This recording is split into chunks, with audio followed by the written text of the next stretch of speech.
At midnight, when sensible clocks gave up and hid behind their hands, the last train to Hollowmere sighed across the wet hills. Inside, conductor Elias Finch had polished the same brass rail 3 times, not because it needed polishing, but because sleep was chasing him down the aisle. Tickets, please.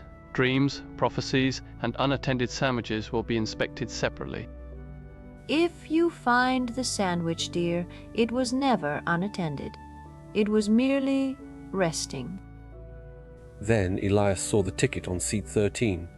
It was black as soot, warm as toast, and stamped with a station he had never heard of. Well, that is new. Rowan, did we add a stop called Cinder Abbey while I was blinking?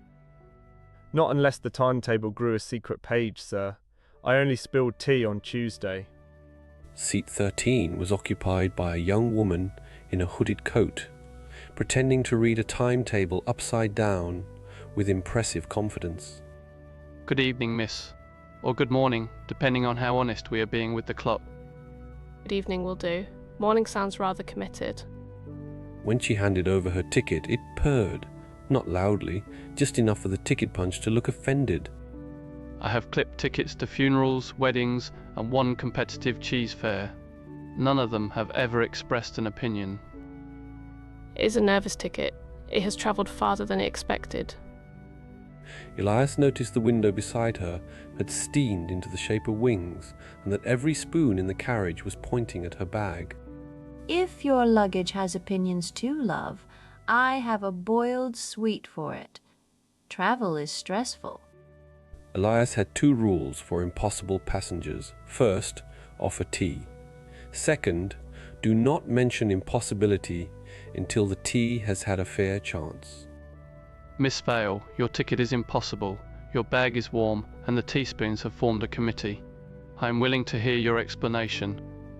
My explanation is short, and it will make your tea go cold. I'm not exactly a passenger.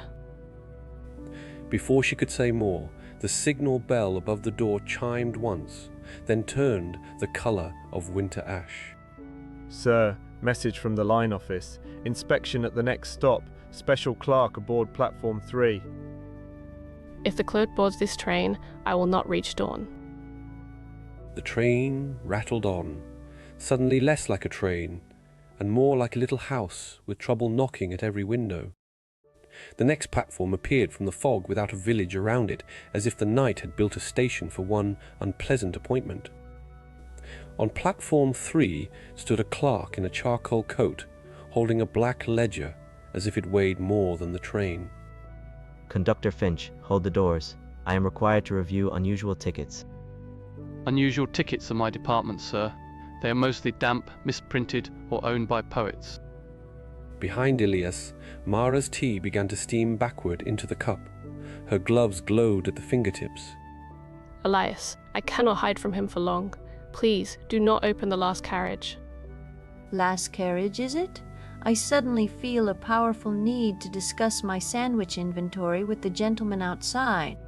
Rowan, find the old branch lever. Mrs. Pottle, be magnificently boring. Miss Vale, stay close. Doors remain under conductor's discretion. The last carriage smelled of coal dust, lavender trunks, and raincoats that had given up pretending they were dry. My name is Mara of the Hearthworms. We were small dragons once. We kept cottages warm and bread from burning. In the dusty glass of the luggage window, her memory unfolded like a lantern picture. Little dragons curled on rooftops, chimneys glowing, families laughing below. Small dragons kept bread from burning. That is the most respectable occupation I have ever heard. Respectable, yes. Safe, no. When Holmes forgot how to welcome wonders, we became stories. Then stories became mistakes. She opened the carpet bag. Inside was not treasure, but a single ember floating in a teacup, patient as a sleeping star. This is the last hearth ember. If I reach the old mountain before sunrise, it may remember how to become an egg. The old mountain is not on my route. No? That is why I bought a ticket to somewhere impossible. Elias listened to the wheels, to the rain, and to the old ache in his own chest that remembered wanting to be braver. Rowan, If anyone asks, the train took a short diversion due to unusual weather and moral necessity. Yes, sir. I will write that down exactly and then pretend it sounds normal. The old branch lever waited behind a panel labelled "Out of Service," which on railways often means only waiting for a better story. Now then, Mr. Clerk, this sandwich is egg and cress, and I shall require your full attention before it becomes a regulatory matter. Madam, I am not authorized to inspect sandwiches. Elias pulled the lever. The wheels sang a note no timetable had printed, and the track ahead curved toward moonlit hills. For one breath, every lamp in the train became a tiny sunrise. Mara's ember answered from the teacup. You've left your route for me. I have been on the same route for 22 years. It was becoming impertinent. Behind them, the ash clerk grew smaller in the fog, still holding his ledger open to a page that no longer knew what to say. Just before sunrise, the train stopped at a platform, no map admitted, beneath a mountain whose snow glowed like banked embers. Mara stepped onto the platform, and for a moment her shadow was not a woman's shadow, but a little dragon curled protectively around a cup of light. If the ember wakes, it will need stories. Not grand ones, small ones. Kettles, blankets, foolish conductors. Then I promise this.